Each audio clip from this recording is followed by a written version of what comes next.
வணக்கம் நண்பர்களே. பாகிஸ்தானின் அழிவிற்கு காரணம் காந்தாரியின் சாபமா? இன்றைய வீடியோவில் காந்தாரியின் சாபத்தால் இன்று பாகிஸ்தான் துன்பத்தை அனுபவித்துக் கொண்டிருக்கிறது. இதற்கு காரணம் என்னவென்பதை முழுமையாக இந்த காணொளியை பார்த்து தெரிந்து கொள்வோம்.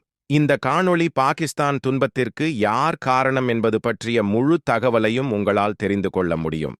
ஒரு தாய் தனது 100 பிள்ளைகளை இழந்தவளாக சபித்தாள்.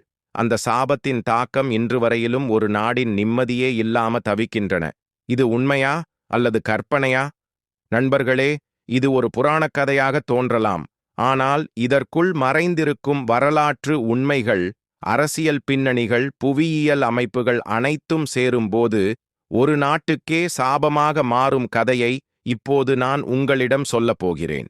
இதன் ஆரம்பம் மகாபாரத காலத்தில். காந்தாரியின் சாபம். காந்தாரி என்பது வெறும் ஒரு பெயர் அல்ல, அது ஒரு நாட்டு பெயர். அந்த நாட்டைச் சேர்ந்தவள்தான் காந்தாரி. இன்றைய ஆப்கானிஸ்தானிலும் பாகிஸ்தானிலும் பரந்திருந்த அந்த பகுதி அந்த காலத்தில் காந்தாரம் என்று அழைக்கப்பட்டது. அதனால்தான் அவர் பெயருடன் காந்தாரி என்ற பட்டம் வந்தது. மகாபாரத போர் ஒரு பேரழிவு. மகாபாரத போரின் போது குரு வம்சம் முற்றிலுமாக அழிந்தது.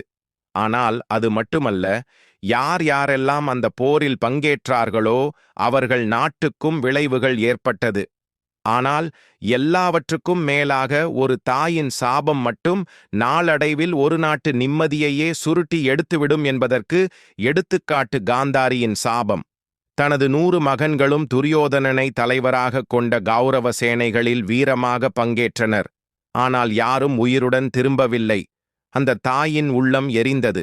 ஆனால் அவர் சபித்தது யாரை? ஸ்ரீகிருஷ்ணனை. நீ இந்த போரை தடுக்கவில்லை, நீ பார்த்து கொண்டிருந்தாய். எனவே உன் யாதவ வம்சம், உன் மக்கள் தங்களுக்குள் சண்டையிட்டு அழிந்துவிடட்டும் என்றார். கிருஷ்ணர் நிமிர்ந்து அதை கேட்டு தாழ்ந்து ஏற்றார். அந்த சாபம் உண்மையானது. யாதவ வம்சம் அழிந்தது. துவாரகா கடலில் மூழ்கியது. கிருஷ்ணனும் தனக்கே வாயாக ஒரு வேல் குத்தத்தால் இறந்தார். ஆனால் அந்த சாபம் இதிலேயே முடிந்ததா? இல்லை. அந்த சாபத்தின் தாக்கம் ஒரு பகுதிக்கு சென்றது. அதுதான் காந்தார நாடு. அந்த நாடு காந்தாரியின் சொந்தமா? ஆம். அந்த சாபம் நேரடியாக அவரது சொந்த நாட்டை ஒட்டியிருந்ததா? அதுதான் இங்கே வியப்புக்குரியது. காந்தாரம் என்ற பண்டைய நாடு இன்றைய கிழக்கு ஆப்கானிஸ்தான், வடமேற்கு பாகிஸ்தான் மற்றும் வடக்கு பஞ்சாப் ஆகிய பகுதிகளை உள்ளடக்கியிருந்தது. இஸ்லாமாபாத், பெஷாவர், கில்கேட், பால்டிஸ்தான், தயாமீர், காஞ்சி இவை அனைத்தும் காந்தாரத்தின் பகுதிகள். இவை இப்போது பாகிஸ்தானில் உள்ளன. எனவே காந்தாரியின் சாபம் நேரடியாக இந்த பகுதியில் விழுந்தது. இன்று அந்த சாபம் இன்னும் நிகழ்வது போல தோன்றுகிறதா? ஆப்கானிஸ்தான் உலகத்தின் மிக அதிக போர் பாதிக்கப்பட்ட நாடுகளில் ஒன்று. பாகிஸ்தான் தற்காலிக பயங்கரவாதம், அரசியல் குழப்பம், பொருளாதார வீழ்ச்சி ஆகியவற்றால் போராடும் நிலை எந்த நாளும் நிம்மதியாக இல்லை. மக்களே ஒடுக்கப்பட்டவர்கள். ஏன் இவ்வளவு துன்பம் ஒரே பகுதியில் மட்டும்? இதற்கு ஒரு ஆன்மீக விளக்கம் தருபவர்கள் காந்தாரியின் சாபத்தை முன்னிறுத்துகிறார்கள். இது ஒரு புராணமா அல்லது வரலாறா? இது இரண்டையும் இணைத்துக் கொண்ட உண்மை. மகாபாரதம் என்பது வெறும் புராணம் அல்ல. அதில் அடங்கியுள்ள புவியியல் விவரங்கள், வரலாற்று நகரங்கள், பழைய நாகரீகங்கள் அனைத்தும் இன்று ஆர்கியாலஜிக்கல் ஆதாரங்களால் நிரூபிக்கப்பட்டுள்ளன. அதேபோல் காந்தாரமும் ஒரு உண்மை. அதற்கு சாபம் கிடைத்தது என்ற நம்பிக்கை ஒரு தத்துவத்தோடு உணர்வோடு வளர்ந்தது. இப்போது கேள்வி, பாகிஸ்தானுக்கு நிம்மதி ஏன் கிடைக்கவில்லை? பகுத்தறிவோடு பார்த்தால் காந்தாரியின் சாபம் என்பது ஒரு பிரதிநிதி, ஒரு உணர்வியல் சின்னம். அது காட்டுவது என்னவென்றால், அநியாயத்திற்கு எதிரான தாயின் சத்தமிடல். ஒரு தாய் தனது தாயகத்திற்கு திரும்பிய பின் அது அழிவைச் சந்தித்தது. ஒரு கோபம், ஒரு சாபம் ஒரு நாட்டின் வரலாற்றை மாற்றிவிடும். பாகிஸ்தான் மட்டுமில்லை, காந்தாரத்தை சேர்ந்த எந்த நாட்டும் புதிய வளர்ச்சியும் நிலையான நிம்மதியும் இன்று வரை கண்டதில்லை. காந்தாரியின் குரல், எனது பிள்ளைகள் அனைத்தையும் இழந்தேன், என் நாட்டு மக்களும் இதே துன்பத்தை அனுபவிக்கட்டும் என்ற சாபம் இன்னும் வானத்தில் ஒலிக்கிறது. இது ஒரு கதை மாதிரி இருக்கலாம், ஆனாலும் அதன் தாக்கம் ஒரு நாட்டின் வரலாற்றையே எழுதிவிட்டது.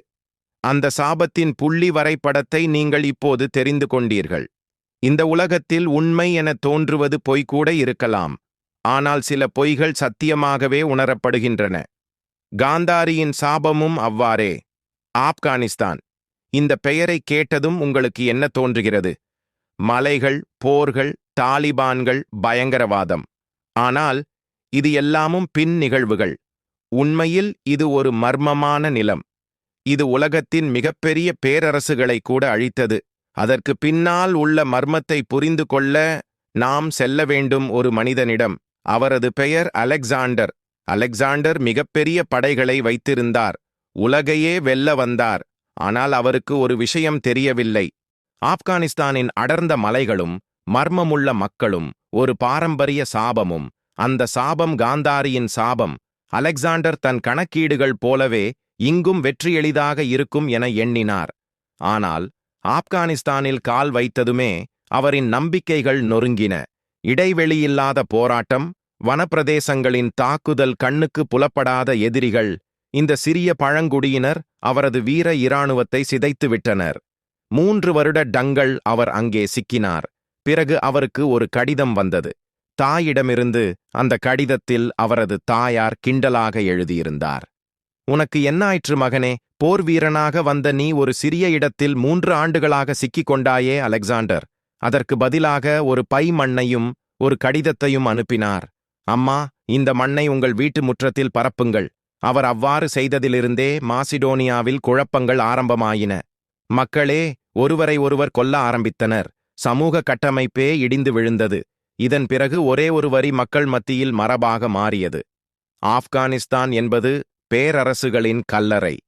அலெக்சாண்டருக்கு பிறகு பல பேரரசுகள் இதே தவறை செய்தன. அவர்களை மீண்டும் மீண்டும் இந்த மண் விழுங்கியது. பிரிட்டிஷ் பேரரசும் வந்தது. 19ஆம் நூற்றாண்டில் உலகத்தை ஆளும் அந்த பேரரசும் கூட ஆப்கானிஸ்தானை ஆள முடியாமல் தோல்வி அடைந்தது. அதுபோலவே இன்று தாலிபான்கள் ஆட்சி மீண்டும் தொடங்கியுள்ளனர். பாகிஸ்தானும் அதன் பயங்கர பிடியில் சிக்கிக் கொண்டுள்ளது. இது எதற்காக நடந்து கொண்டிருக்கிறது? காந்தாரியின் சாபம்தான் இதற்கு பின்னில் உள்ளதாக நம்பப்படுகிறது.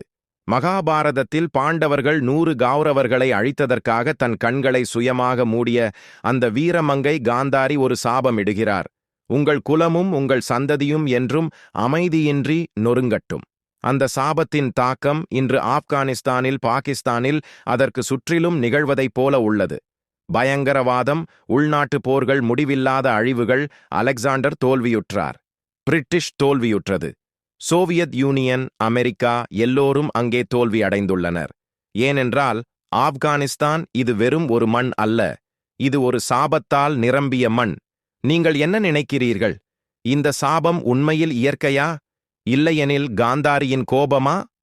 இந்த பதிவு பிடித்திருந்தால் லைக் செய்து நமது சேனலை சப்ஸ்கிரைப் செய்து கொள்ளுங்கள். நன்றி, வணக்கம்.